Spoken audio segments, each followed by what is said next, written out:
Hi, I'm Joe, the Video Whisperer, and this is the Lighting for Video That Doesn't Suck series, part 3. Now, I originally wasn't going to talk about color temperature so soon, but a couple of things prompted it. One, a comment from somebody who saw the last video and requested a video on this subject. And two, I don't need a model for this. I can do it myself, so you're stuck with me. Now, color temperature is based on a scale like Fahrenheit or Celsius. It's called the Kelvin scale, invented by Lord Kelvin back in the 1800s. And it works on this theory. Consider a black sphere, totally solid carbon black. It reflects no light at all. If you were to then take this block of pure carbon and start heating it on the Kelvin scale at about 1500 degrees, it would glow sort of a dull red, about the color of candlelight. And if you heated it up just a little bit more, you get up to, say, about 3000 degrees Kelvin, and now you're into incandescent light bulbs, the type you have in your house. 2800 to 3000 degrees Kelvin. You heat it up just a little bit more to 3200 degrees Kelvin, basically what your studio halogen lights are balanced for. All movie studio lights are balanced for 32K. If you take this black sphere and heat it up to 4000 degrees Kelvin, you'll get the color emitted by the light of the late afternoon sun. So it's still affected by the blue sky, but the late afternoon sun is starting to get more and more yellow. You get about 4000 degrees. Heat it up a bit more to 4500, 5000 degrees, you're getting into the color emitted by fluorescent lighting. You heat it up to 5500 degrees, you get what's called daylight, meaning daylight is the standard the film industry set years ago. Daylight film in the old days was balanced for 55K. The electronic settings on your camera for exterior or daylight is 55K, and so forth. So it's called daylight. Now let's heat it up a bit more to 7000 degrees, and you've got the light of an overcast day, which is minus sun because it's hidden behind the clouds, a bit of blue sky and white clouds, 7000 degrees. Now on a clear day, the sky alone, minus the sun, say in the shade of a building where you're only lit by the blue sky, now your color temperature is 9000 degrees. So how does this relate to videography and photography? Well, unlike your eyes, which automatically adjust for color temperature and automatically adjust for exposure, cameras can't. Cameras need a standard to go by to be able to judge a correct exposure. In terms of color, it's called a white balance or a white standard. If you hold a white card up in front of the camera in, say, these lighting conditions, and you say, "Camera, this is white," and it goes, "Okay, got it. That's white," and it adjusts all its internal circuits so that that will come out white. Pretty simple. If you're then to take the camera outside into completely different and bluer lighting conditions and it still thinks this is white, guess what's going to happen? Your picture is going to be all blue.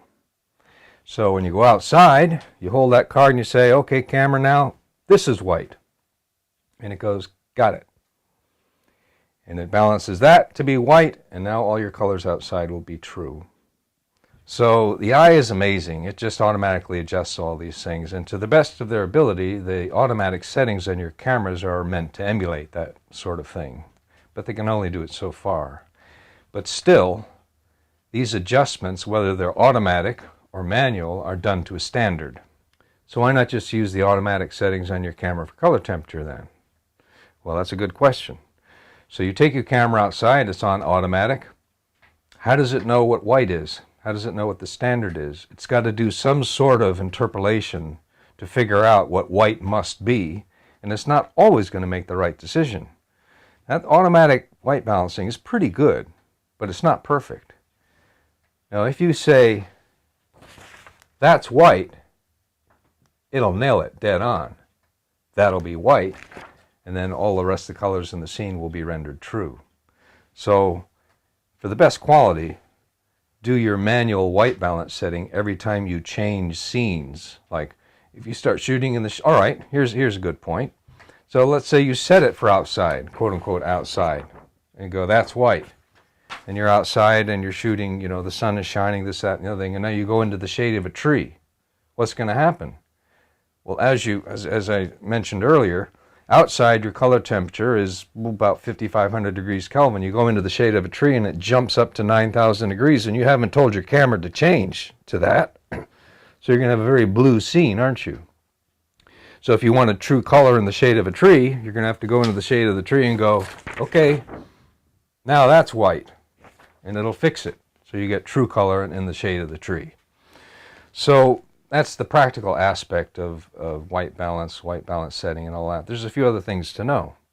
Here we are in tungsten halogen lighting, 32K. At this band of the Kelvin scale, a 50 degree, 100 degree difference is quite noticeable. The difference between these lights, which are 32K, and if I was to turn those off and only turn on lamps like that one back there, which is a normal household bulb, the scene would go considerably redder. Whereas outside, the difference between 5,500 degrees Kelvin and 5,550 is negligible. In fact, the difference between 5,500 degrees and 5,700 degrees Kelvin is negligible.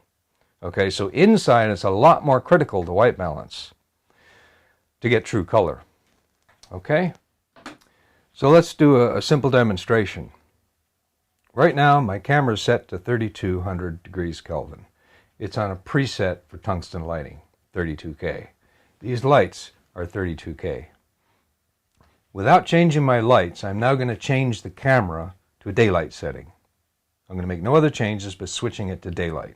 Just a second.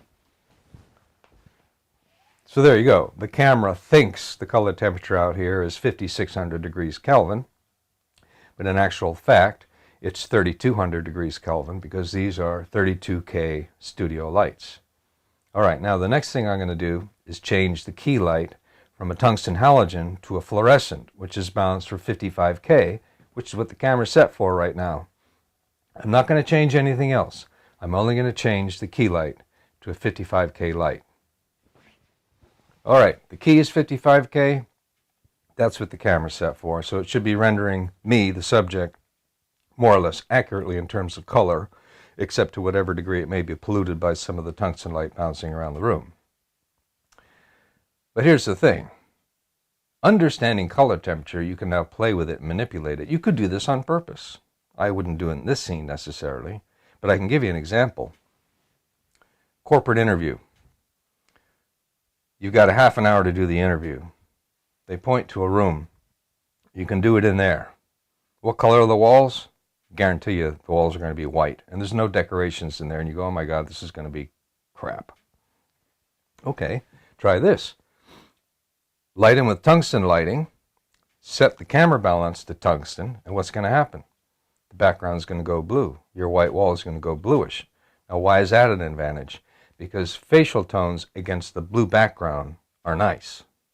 Much better than a white background. Okay. Well, that's the subject in a nutshell. If you want to know how to do manual white balancing, which is quite simple, it'll be covered in the manual of your camera. But the main thing is you're going to want to be recording onto your tape or onto your card as accurate an exposure and color balance as you can get. So that in post-production, if you do anything at all, it's little tweaks to make it that much better. Not salvaging a complete balls-up mess for which you will kick yourself, I assure you, because I have done it myself.